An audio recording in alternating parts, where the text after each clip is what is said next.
ప్రధానమంత్రి నరేంద్ర మోదీ ప్రకటించిన పసుపు బోర్డు పసుపు రైతుల విజయమని నిజామాబాద్ ఎంపీ ధర్మపురి అరవింద్ అన్నారు. జగిత్యాల జిల్లా మెట్పల్లి పట్టణంలోని పసుపు రైతుల కృతజ్ఞతా సభకు ఎంపీ అరవింద్ ముఖ్య అతిథిగా హాజరయ్యారు. డప్పు చప్పుళ్లతోటి సభకు వచ్చిన ఎంపీ అరవింద్ జ్యోతి ప్రజ్వలన చేసి ఈ కార్యక్రమాన్ని ప్రారంభించారు.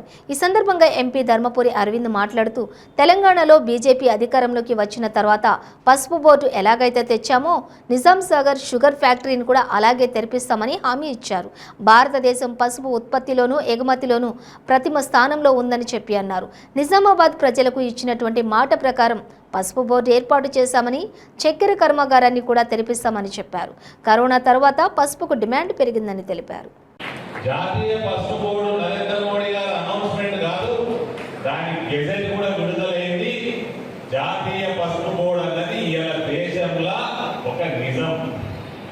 4.5 సంవత్సరాల ఎంపీ మీరు ఎన్నుకున్న ఎంపీ నిలబడ్డాడు.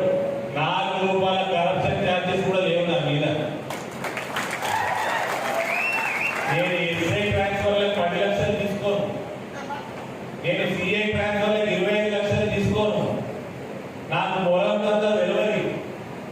నాకు ఇసుక మాఫియా అంటే నాకు అసలు దాని గురించి ఐడియా కూడా లేదు.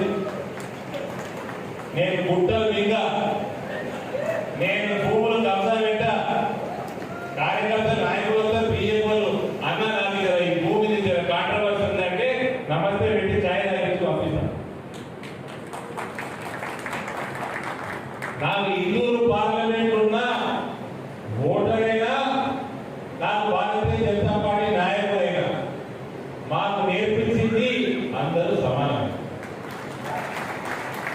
దళారీ వ్యవస్థని పెంచింది కాంగ్రెస్, దాన్ని పోషించింది తెలుగుదేశము. దాన్ని మొత్తం వాడుకొని ఖజానాలు జేబులు నింపుకున్నది టీఆర్ఎస్.